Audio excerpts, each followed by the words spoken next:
지난 시간에 말씀드렸던 것과 같이 요한계시록의 두 번째 막간을 이어가는 중심의 인물은 두 증인이죠.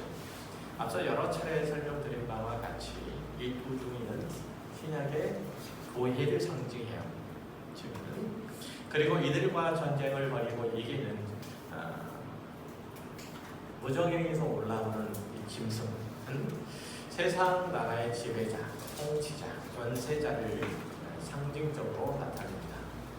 역사적으로 볼 때 이들은 바벨론이었고 페르시아였고 그리고 헬라제국 그리고 로마 그리고 그 나라들을 통치하는 황제들이고 그 이후로는 세계 패권 전쟁을 벌였던 유럽의 여러 제국주의를 표방하는 국가라고 할 수 있는 거죠. 현대 와서는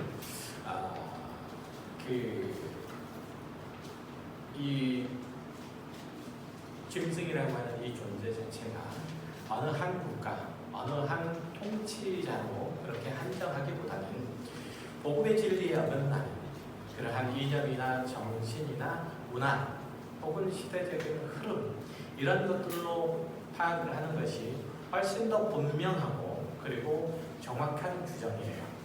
이 짐승들을 지배하는 자가 공중의 권세를 잡은 자. 요한계시록 12장에서는 뭐라고 표현이 되어 있냐면 마귀 혹은 용으로 표현이 되어 있습니다.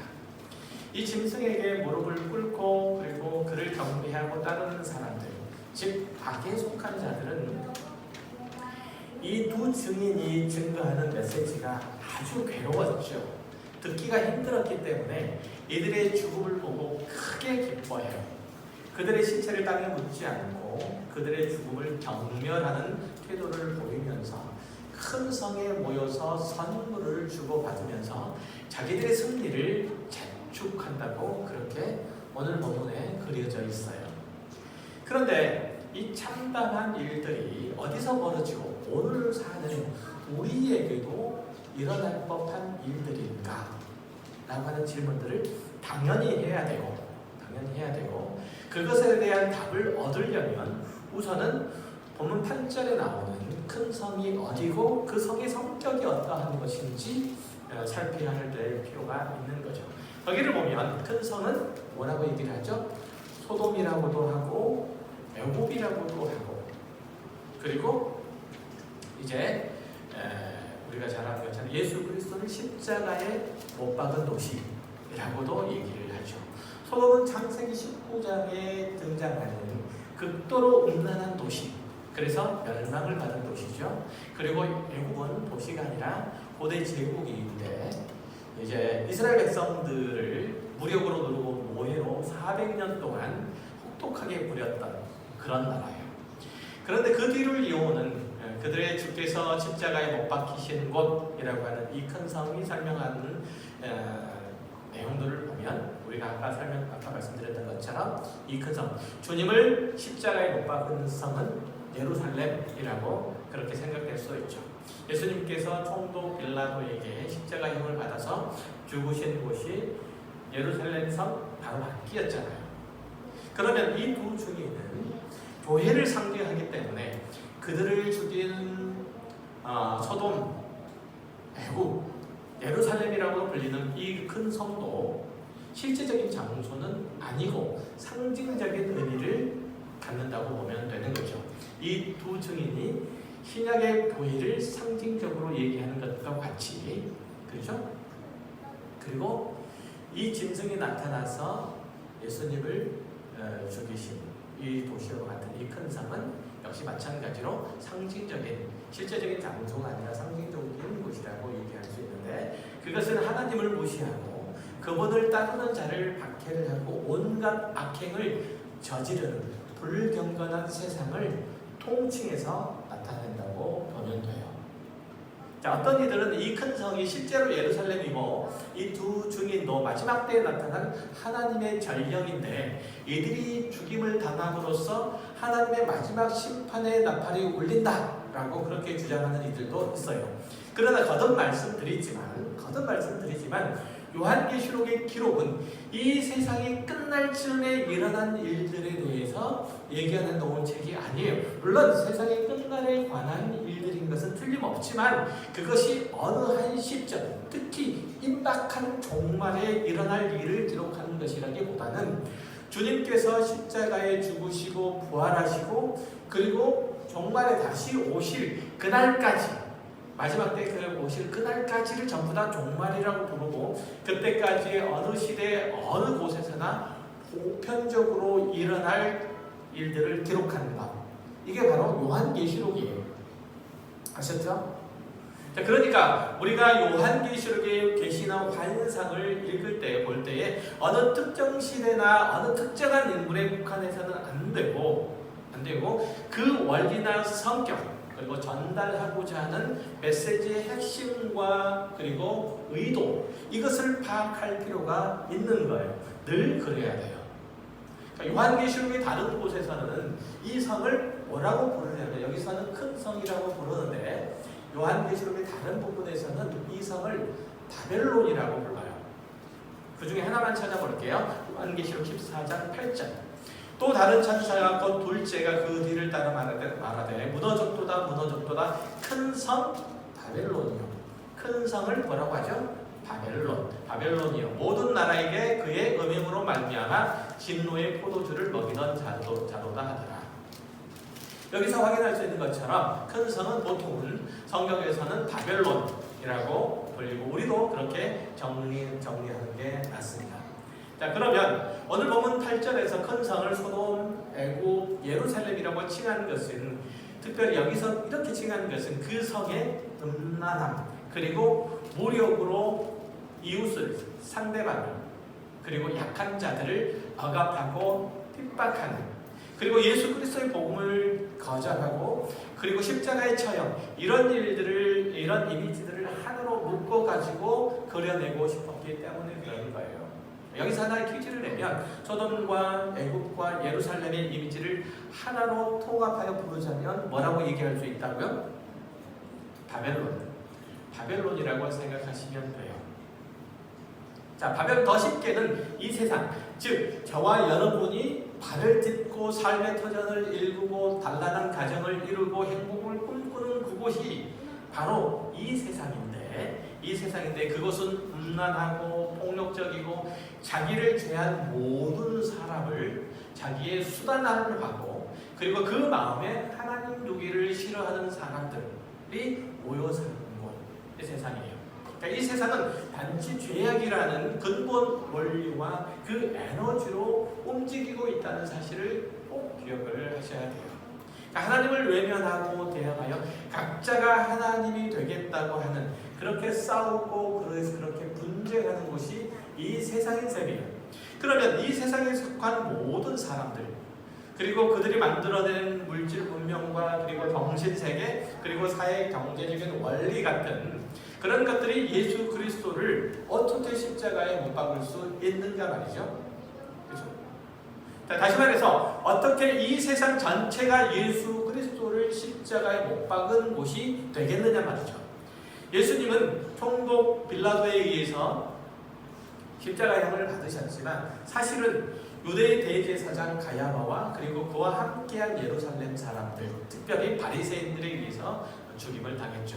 이들은 자기들이 가지고 있었던 종교적인 기득권, 종교적인 헤게모니를 빼앗길까봐 두려웠고, 자기들이 가르치고 강요하는 껍데기뿐인 이 유대인의 율법, 장로들의 전통이 허구인 것이 낱낱이 드러날까봐 염려되었기 때문에 그 입막음으로 그 자리를 빼앗기는, 자기 자리를 보존할 모양으로 예수 그리스도를 십자가에 못 박은 거예요. 그들은 하나님의 백성이 되기보다는 자기들이 쌓아놓은 현실적인 유익, 안락, 평안, 부요함 이런 것들을 잃을까봐 두려웠던 것이죠. 그래서 예수를 거절하고 제거하기로 결정한 거예요. 그렇다면 예루살렘과 거기에 속한 유대인들은 이미 하나님의 나라의 백성이라는 자신들의 영적 지위를 이탈해서 큰 성, 즉 바벨론으로 상징된 죄악된 세력 가운데 편집되고 만 거죠. 이미 동참한 거예요. 더불어서 예수가 하나님이 보내신 그리스도라는 이 복음을 믿지 않는 자들을, 복음을 믿는 자들을 옥에 가지고 죽이는 그러한 박해를 한 것이 유대인들인데, 이들이 바로 하나님과 그가 보내신 이 예수 그리스도를 거절한 것이므로 그들이 바로 예수를 못 박은 자들이죠. 성경 한 구절을 찾아볼게요. 그 얘기가 그런 원리에서 움직여지는 것에 대한 얘기를 한번 좀 찾아볼게요. 사도행전 9장 3절을 보면 사울이 길을 가다가 다메섹에 가까이 이르더니 호련히 하늘로부터 빛이 그를 둘러 비추는지라. 땅에 엎드러져 들으며 소리가 있어 이르시되 사울아 사울아 내가 어찌하여 나를 박해하느냐 하시거늘 대답하여 나되 주여 누구시니까 이르시되 나는 내가 박해하는 예수라. 사도 바울은 예수를 믿기 전에 주의 교회나 주의 성도를 핍박하고 그들을 잡아 죽이는데 열심을 냈던 그런 인물이에요. 그러나 사도 바울은 성경 기록에 보면, 또 다른 기록에 보면 예수님을 만났는지는 확실치는 않아요. 그 예수님을 죽이는데 그 자리에 동참했다고 볼 수도 없어요. 그런데 주님께서는 뭐라고 말씀하시냐면 사울아 사울아 네가 어찌하여 나를 믿는 자를 박해하느냐라고 얘기하지 않고 어찌하여 네가 나를 박해하느냐라고 얘기를 하는 거잖아요. 분명히 사울은 예수를 믿는 자를 박해를 했는데 주님의 평가는 당신을 핍박을 한다는 것이죠. 이런 의식이 좀 더 확장된 구절을 볼게요. 마태복음 12장 30절에 보면 이렇게 나와 있어요. 나와 함께 하지 않은 자는 나를 반대하는 자요 나와 함께 모지 아니하는 자는 해치는 자니라. 이 구절은 안식일에 밀밭 사이를 걷다가 벽화가 퍼진 예수님과 그의 제자들이 밀이삭을 꺾어 놓자 옆에서 그 모습을 지켜보고 있던 바리새인들이 율법을 운운하면서 비난하죠. 그러자 예수님께서 그들의 의도를 파악하시고 하신 말씀이에요. 포괄적으로 볼 때 예수를 믿지 않는 세상, 그리고 거기에 속해 있는 모든 사람들은 다 예수를 죽이는데 동참했다고 볼 수 있는 거예요. 자, 이렇게 볼 때 큰 성 바벨론은 어떤 역사적인 장소나 어떤 특정한 인물을 얘기하는 것보다는 예수님과 그의 복음을 거절하는 죄악된 세상 전체인 것을 우리는 알 수 있는 거죠. 자, 요한계시록 전체에 걸쳐서 큰 성 바벨론이라는 지명이 등장을 하게 되는데 그 대부분은 바로 이런 용법으로 쓰인 거예요. 바벨론이 어떤 의미로요? 죄악된 세상 전체를 상징적으로 드러내는 내용으로 그것으로 쓰인다 이 말이죠. 한 예만 찾아볼게요. 요한계시록 18장 1절이요. 이 후에 다른 천사가 하늘에서 내려오는 것을 보니 큰 권세를 가졌는데 그의 영광으로 땅이 환하여지더라. 힘찬 음성으로 외쳐 이르되 무너졌도다 무너졌도다 큰 성 바벨론이요 귀신의 초소와 각종 더러운 영이 모이는 것과 각종 더럽고 가증한 새들이 모이는 곳이 되었도다. 음행의 진노의 포도주로 말미암아 만국이 무너졌으며 또 땅의 왕들이 그와 더불어 음행하였으며 땅의 상인들도 그의 사치의 세력으로 치부하였도다 하더라. 또 내가 들으니 하늘로부터 다른 음성이 나서 이르되 내 백성아 거기서 나와 그의 죄에 참여하지 말고 그가 받을 재앙들을 받지 말라. 그의 죄는 하늘에 사무쳤으며 하나님은 그의 불의한 일을 기억하시니라. 자, 마지막까지 다 읽어야 되는데 12장 전체를 18장 전체를 읽어야 되는데 시간 관계상 4절까지만 읽었어요. 여기 보면 큰 성 바벨론이라고 불리워지는 이 바벨론, 역사적인 장소, 성으로서 나라로서 이 바벨론은 기원전 538년에 이미 멸망한 나라예요. 지금 이 요한계시록에 쓰여진 당시가 AD 120년 정도쯤 되니까 한참 뒤의 일들이죠. 그런데도 이 요한계시록에서 이 바벨론이라는 이름이 계속 사용되는 이유는 그 제국이 지니고 있던 특성 때문이에요. 그 제국이 지닌 특징. 자, 우리가 창세기 10장을 강의할 때도 이미 확인한 바와 같이 인간이 하나님을 대적을 하고 자기가 왕이 되어서 스스로를 구원하고자 했던 니므롯과 그의 후예들이 세운 나라가 바벨이잖아요. 바벨론이에요. 그러니까 이 나라는 하나님의 절대 주권을 거부하고 자기의 힘과 자기의 능력으로 세상의 자원들을 확보하고 주변을 정복해서 자기 세력으로 확장해가는, 발전해가는 그런 나라예요. 자기 힘과 자기의 능력으로 주변에 있는 사람들을 무릎 꿇고 그들을 자신의 노예로 삼고 그 노예 노동력을 이용해서 자기 나라, 자기 국가의 발전의 기반으로 삼았던 나라들. 이게 바벨론이고 지금 세상 전체가 그런 원리를 따라서 움직이죠.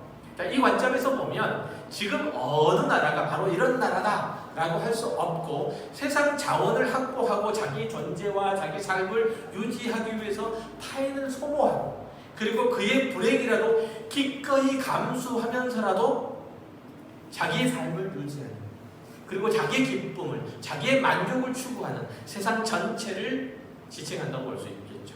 아까 요한계시록 18장에서 거기서 나와 그의 죄에 참여하지 말고 그가 받을 재앙을 받지 말라고 했던 것도 지금 우리의 관점에서 볼 때 이 세상에서 얻은 힘으로 하나님을 대항하지 말라는 거예요.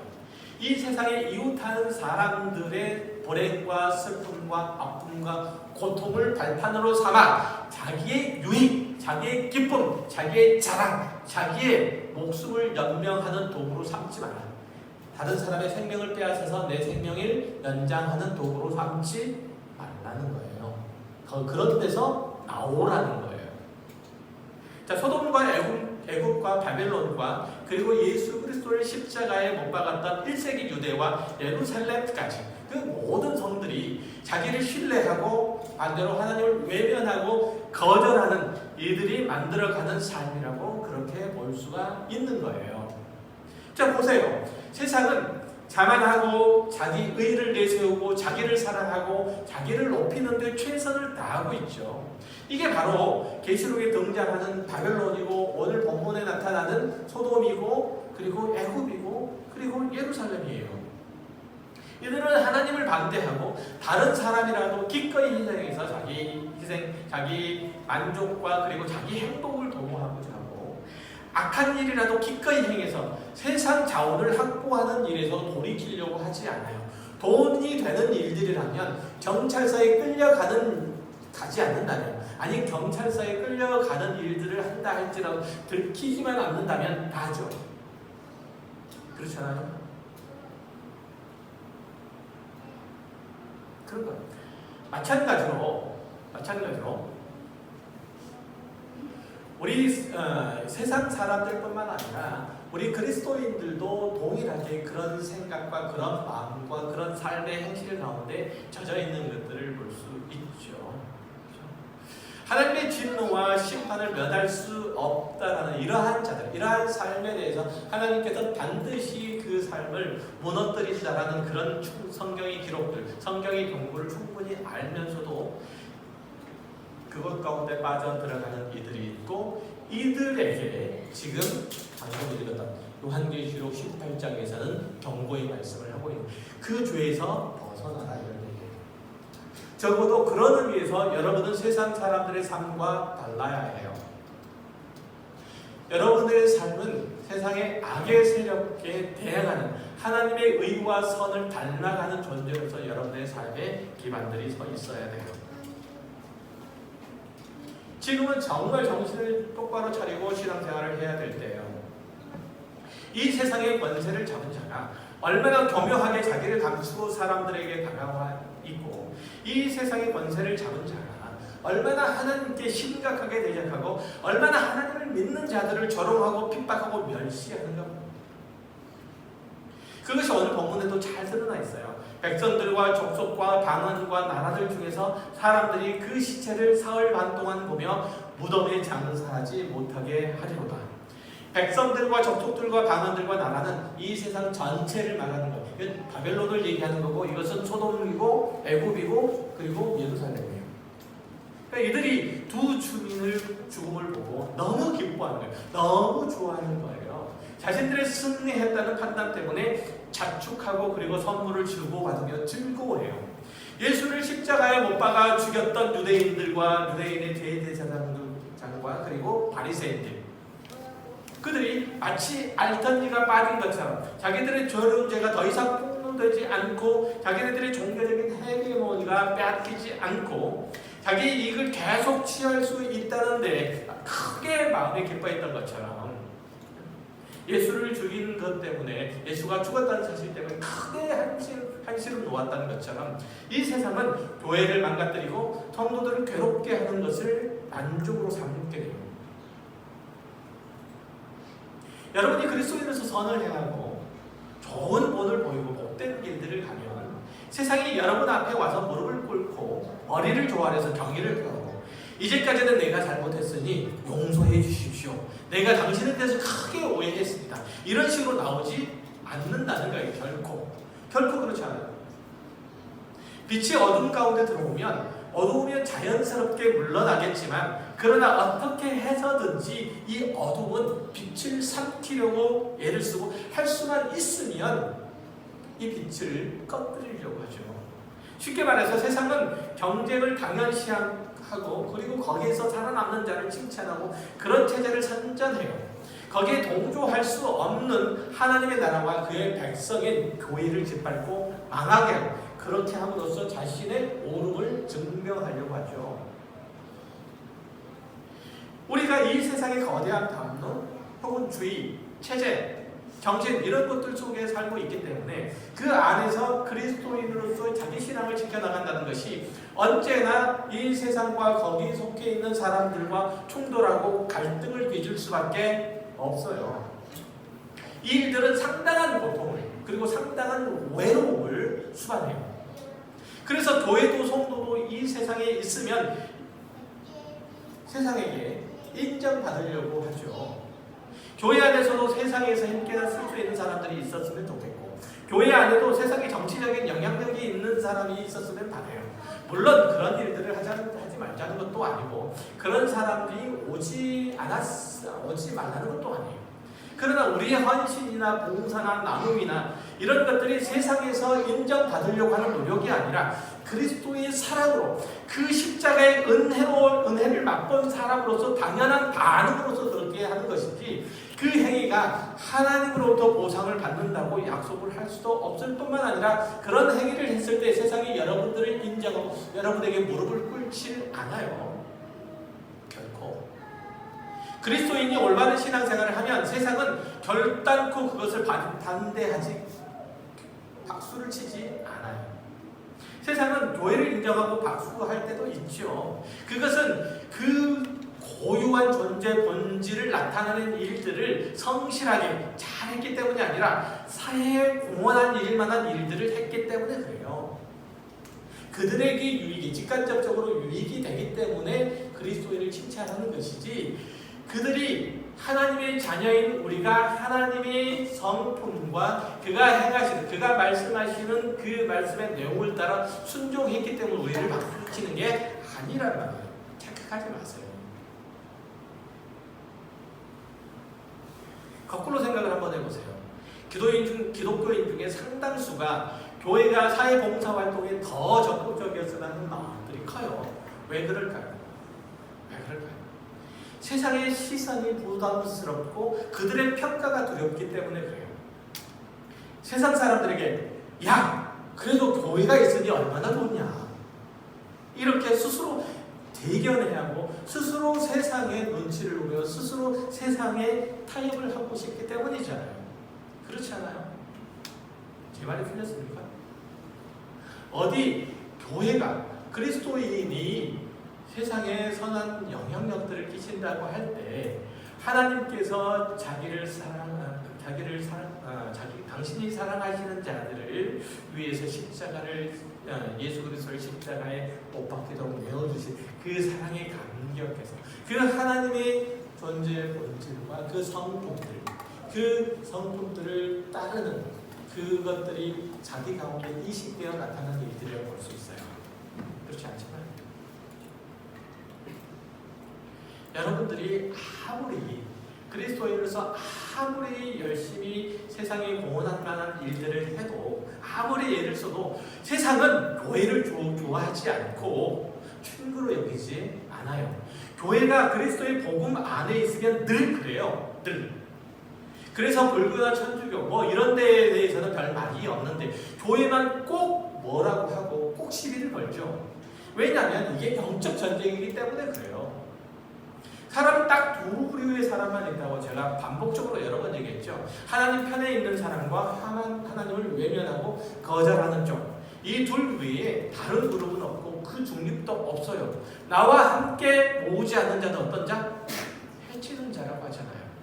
여러분이 저 사람은 내가 예수를 믿든지 말든지 신앙 고백을 하든지 말든지 별 관심이 없고 상관도 없다고 얘기하는 사람이야. 이렇게 판단되는 이들은 사실은 다 여러분들의 반대파예요. 그냥 신경을 끄고 있을 뿐이고 그것이 다 자기에게 그다지 손해를 끼치지 않기 때문에 그냥 둘 뿐이에요.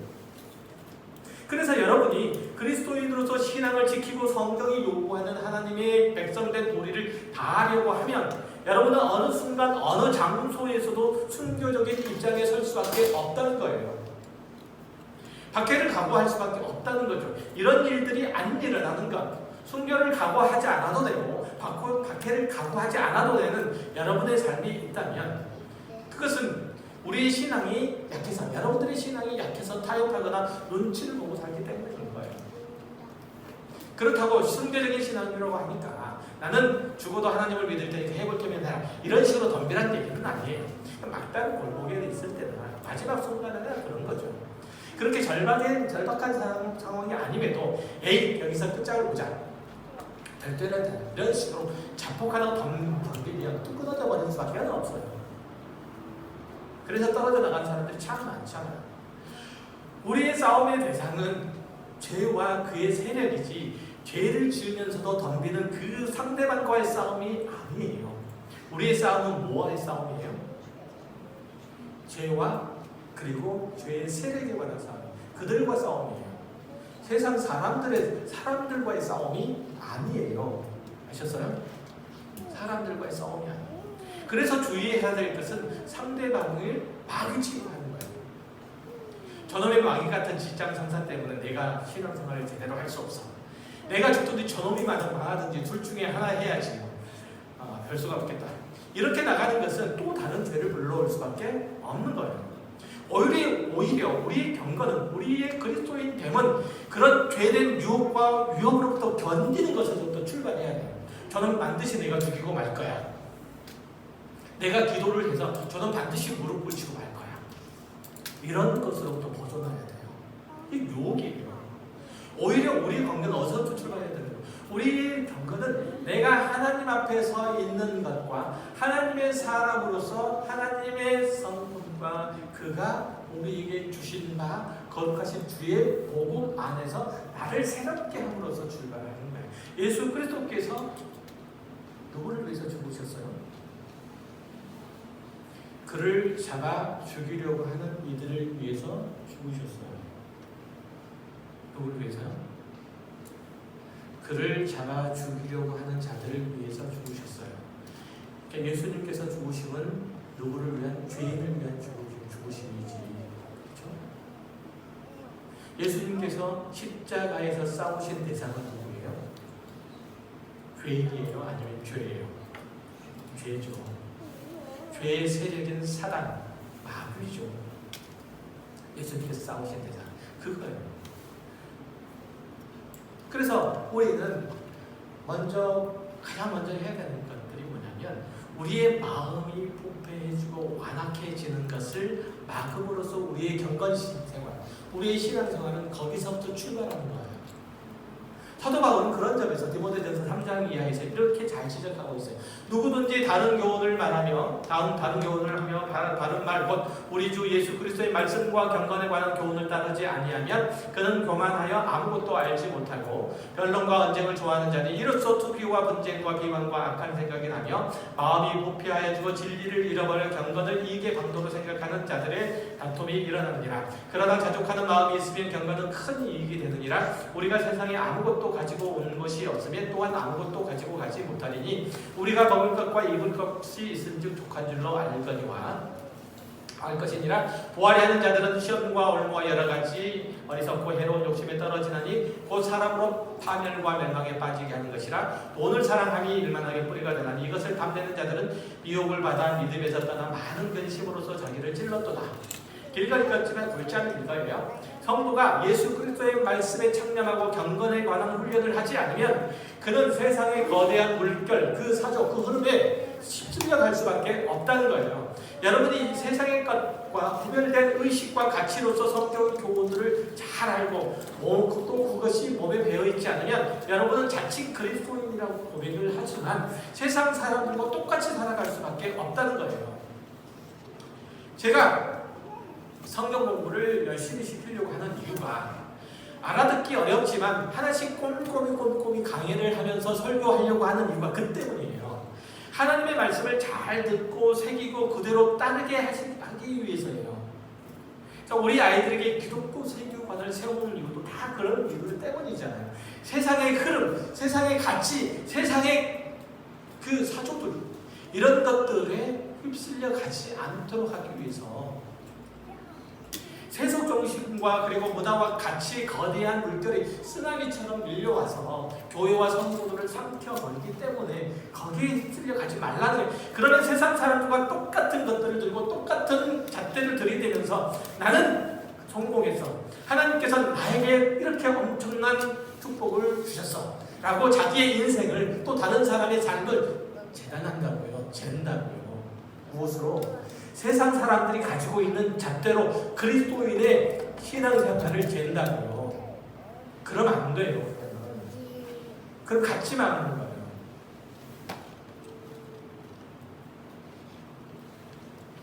이렇게 세상의 것들이 더 붙어진 것들에 대해서 하나님께서 나에게 이렇게 엄청난 복을 주셨어 자랑하는 게 최고인 줄 알아요. 거기서부터 한 걸음 더 나아가야 한다는 거예요. 거기서 한 걸음 더 나아가. 그리스도의 말씀과 경건에 관한 훈련을 하라는 거죠. 성도됨의 가치, 그것은 단지 예수 그리스도의 삶과 교훈과 가치를 자신의 삶의 영역 가운데 구현함을 통해서만 결실을 볼 수 있어요. 이것은 십자가를 지는 겸손이 전제돼야 돼요. 그렇지 않고 그리스도의 교훈에 들어갈 수 없는 거예요. 그러나 그것을 외면하고 모른 채 하면 하나님이 아니라 도리어 자기가 왕이 되고 말이야. 자기 자랑맛에 살고 자기를 과시하는 게 취미고 자기 만족을 추구하는 게 특기로 삼고 살게 될 수밖에 없는 거예요. 세상 사람들이 다 그렇게 살아가잖아요. 무엇에 창념하지 않으면 그리스도의 교훈과 경건에 창념하지 않으면 그렇게 돼요. 또 자기가 왕이 되는 세상을 만들기 위해서 세상의 물질, 돈 이런 것들을 추구하게 되죠. 돈만 있으면 못 사는 게 없고 못한 일들이 없잖아요. 심지어는 다른 사람의 영혼도 살 수 있다고 하는 이들도 있잖아요. 그렇게 다른 사람을 다 신하러 다 노예로 부리고 살려고 하는 거죠. 주 예수 그리스도의 말씀과 경건에 관한 교훈을 따르지 않으면 다 그렇게 된다는 거죠. 아무리 훌륭한 영성을 소유한 사람이라 할지라도 한 석 달 정도만 하나님의 말씀을 영성이 좋은 사람 그럴 리는 없지만 만약에 석 달 정도만 말씀에서 떠나 있으면 그 다음으로는 뭐냐면 교만해져요. 악한 마음이 들어요. 세상의 욕심이 그 말씀의 빈자리를 채워나가게 돼요. 순식간에 삽시간에 독보선처럼 세상의 악한 것들이 자기 삶의 자리를 비집고 들어와서 거기를 채우고 있는 것을 볼 수가 있어요. 나중에 되면 그것들을 깨뜨리기가 너무 어려워져요. 마치 검은 껍질처럼 그렇게 딱딱해져 굳어있죠. 그러나 하나님의 사랑으로 길들여지는 것, 예수의 마음으로 채워주는 것 되게 어렵잖아요. 이건 돈으로 채워지는 것 아니에요. 세상 것들로 채워지는 것 아니에요. 하나님의 은혜로운 간섭으로 되고 성령의 역사심으로 만들어지는 것이잖아요. 매일의 훈련과 연습으로 다져지는 거예요. 그래서 디모데전서 11장 6장 11절 이하를 읽어야 돼요. 오직 너 하나님의 사람아 이것들을 피하고 의와 경건과 믿음과 사랑과 인내와 온유를 따르며 믿음의 선한 싸움을 싸우라. 영생을 취하라. 이를 위하여 내가 부르심을 받았고 많은 증인 앞에서 선한 증언을 하였도다. 그리스도인은 세상의 가치 가운데 매몰되어서는 안 된다는 거예요. 오히려 하나님께서 허락하신 의로우시고 선하신 그 성품을 따르고 그것이 자신의 내면 가운데, 자신의 마음 가운데, 자신의 삶 가운데 천착되도록 끊임없이 꾸준히 훈련해야 된다는 거예요. 어떻게 해야 된다고요? 훈련, 연습해야 된다고요. 연습하지 않으면 안 돼요. 경건과 믿음과 사랑과 인내와 온유 이런 것들은 돈으로 살 수 있는 것 아니고 어느 날 갑자기 뚝딱 만들어지는 것 아니야. 연습해야 돼. 훈련해. 자기 밑바닥을 본 자들이 거기서 하나님의 은혜로 건져진 자들이 자기 삶의 자리를 하나님 앞에 이식시켜 옮김으로써, 그렇게 함으로써 한 걸음 한 걸음 하나님을 닮아가는, 예수 그리스도와 자기를 동일체로 여기는 그러한 삶으로 자기를 맺고 갈 때 비로소 뭘 찾을 수 있다고요? 의로우시고 선하신 성품을 따를 수 있고 경건과 믿음과 사랑과 인내와 이런 것들을 자기의 삶 가운데 채워갈 수 있는 거예요. 이런 것들을 위해서 매일 신앙의 훈련들을 하는 거죠. 말씀으로 하루를 열고 기도에 무릎을 꿇고 부지런히 일상에서 하나님의 뜻을 이루는 도구가 되고, 신앙의 눈으로 하루를 복기하고 이렇게 하루하루 살아가는 것이 정말을 준비하는, 정말 요한계시록을 볼 줄 아는 자의 태도예요. 이 세상이 언제 멸망할지, 오신다는 주님은 왜 안 오시는지 이런 데 관심을 두지 마세요. 주님이 먼저 오실지 아니면 우리 각자가 주님 앞에 먼저 갈지 하나님에게 누가 알아요? 우리는 인생이야 많이 쳐줘야 100년 안 된다. 그러면 얼마나 더 남으셨어요? 각자 개념이면 금방 알 수 있죠. 그동안 하나님의 사람으로 세워져야 돼요. 예수를 믿은 지 30년, 40년, 50년이 되는데 바뀌는 게 없어요. 맨날 똑같아. 예수 믿기 전과 비교를 보면 추구하는 것도 그대로, 기뻐하는 것도 그대로, 만족해하는 게 또 그대로, 뿔따구하고 성질내는 것도 그대로, 다 똑같아요. 그게 무슨 신앙생활이라고 할 수 있어요?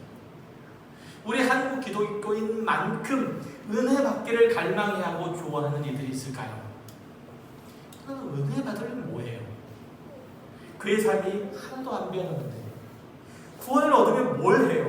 옛날 그대로인데. 구원을 얻었다는 얘기는 옛날 삶으로부터 건짐을 받았다는 뜻이에요. 그런데 옛날 삶과 똑같아. 이 사람을 구원을 옛날 삶으로부터 건짐을 받았다고 볼 수 있어요. 구원은 옛날 삶으로부터 건짐을 받았다는 뜻이에요. 세상으로부터 건짐을 받았다는 뜻이에요. 근데 내가 세상하고 똑같이 살아요. 에베소서 4장 21절 이하의 말씀을 볼게요. 진리가 예수 안에 있는 것 같이 너희가 참으로 그에게서 듣고 또한 그 안에서 가르침을 받았을 때 너희는 유혹의 욕심을 따라 썩어져가는 구습을 따르는 옛사람을 벗어버리고, 너희는 유혹의 욕심을 따라 썩어져가는 구습을 따르는 옛사람을 벗어버리고 오직 너희의 심령이 새롭게 되어 하나님을 따라 의와 진리의 거룩함으로 지으심을 받은 새 사람을 입으라. 예수가 여러분 안에 있으면 여러분은 예수의 사람이에요. 여러분은 한 사람의 작은 예수예요. 예수. 여러분 자신은 다 없는 거예요. 여러분 다 어디 갔고요? 다 사라지고 누구만 있어야 내 안에 구속한 주만 있는 거예요. 구속한 주만 보여야 되는 거예요. 여러분은 예수의 형상, 예수의 아이콘. 그래서 형상이 헬라어로는 에이콘이에요. 영어로는 아이콘이에요. 아이콘. 마치 스마트폰 아이콘을 한번 두드리면 그 앱이 실행이 되듯이 옆에서 여러분을 두들기면 무엇이 실행돼야 되는 거예요? 예수가 실행돼야 되는 거예요. 응? 여러분을 건드리면 여러분이 깨어나서 무엇으로 살아야 된다는 거예요? 예수로 살아야 된다는 뜻이에요.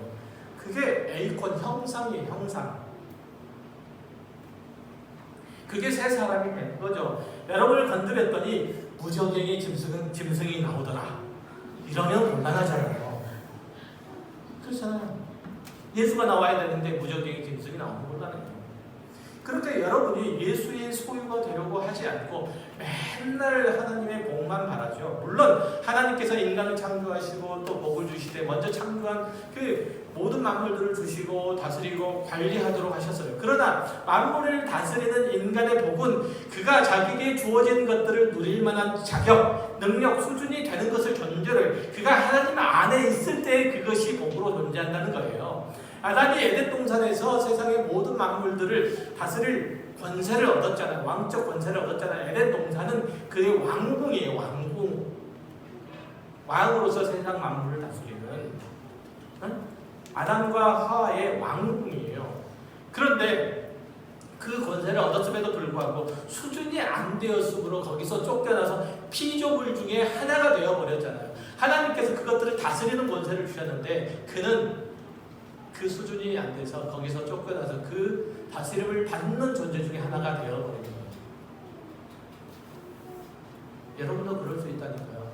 하나님께서 여러분을 구속하셔서 하나님의 형상으로 예수 그리스도와 더불어서 이 땅 가운데서 왕노릇하는 존재로 만드셨는데 그렇게 새롭게 구원하셨는데 여러분이 피조물 중에 하나로 그런 상태로 전락해버릴 수도 있다니까요.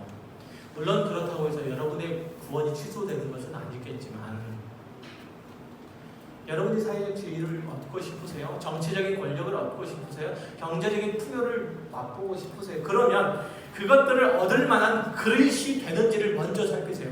그것들을 얻을 만한 그릇이 안 되는데 그것을 얻으면 그 저주의 저주. 그것들을 다스리고 관리하는 능력이 있는지 보세요. 그 능력이 없으면서 그것들을 소유하는 것, 그건 재앙이죠. 그러나 세상은 그 자격을 따지지 않아요. 그것들을 소유할 수 있는 자격이 있는지, 가지고 관리할 수 있는 능력이 되는지 따지지 않아요. 큰 성 바벨론으로 상징되는 이 세상은 하나님을 외면하고 끝없이 자기를 위하고 자기를 앞세우고 자기를 자랑하고 자기 기쁨을 추구하는 어리석고 무지한 이들이 판치는 곳이잖아요. 그런 사람들에게서 벗어나라는 거예요. 그들 곁에 있지 말라는 것이 아니라 그들이 살아가는 삶의 방식들을 따라하지 말라는 거예요. 누구 때문에 내가 신앙생활을 똑바로 할 수 없어? 누구 때문에 내가 기독교인이라는 게 쪽팔려 죽겠어? 누구 때문에 내가 이 교회에 다니는 게 싫어? 이런 소리를 하지 마시라는 거예요. 자기 신앙이 약하고 어리석음을 국가에게, 위정자에게, 목사에게, 교회에게, 직장 상사에게, 남편에게, 아내에게, 부모에게, 자식에게 이렇게 떠넘길 생각 마세요. 여러분이 하나님의 마지막 심판대 앞에서 심판을 받으면 여러분 자신이에요. 여러분 자신. 여러분 각자의 신앙을 점검하실 거예요. 하나님께서 지금 여러분이 그리스도 예수 안에서 죽은 자가 되어야만 종말에 하나님의 나라에서 다시 살 거예요. 여러분은 예수 안에서 죽은 자예요. 옛사람은 죽은 자예요. 예수가 산 자예요. 여러분. 그래서 여러분은 한 사람의 예수인 거예요. 한 사람의 예수. 그런 의미에서 그러니 조금 버겁고 외롭고 고생스럽더라도 각자 여러분에게 주어진 십자가를 지고 가세요. 여러분이 십자가를 지고 가는 그런 모습을 보면 세상 사람들을 조롱할 거죠. 그 위에 자기 짐도 딱 넣어주려고 하는 그런 천연피적인 행동을 할지도 몰라요. 그래도 이 자식이 보자 하니까 이렇게 성질내지 말고 끝까지 인내하고 가십시오. 조금만 더 힘을 내보세요. 고작 해야 그날은 주님의 공생에 반 3년 반에 못 미치는 여기서 우리가 활동하는 마지막 때 그게 몇 년이었죠? 1260일? 42달? 그죠? 한 때야 두 때야 반 때. 세 때 반이에요? 그러니까 3년 반에 훨씬 못 미치는 며칠? 3일 반. 3일 반이라 하잖아요. 악한 자들이 우리를 조롱할 날짜가 며칠밖에 안 남았어요? 3일 반. 3일 반. 이거밖에 없어요. 그때까지만 잘 견디세요. 하나님의 영광의 나라가 여러분 바로 앞에 있습니다. 기도하겠습니다.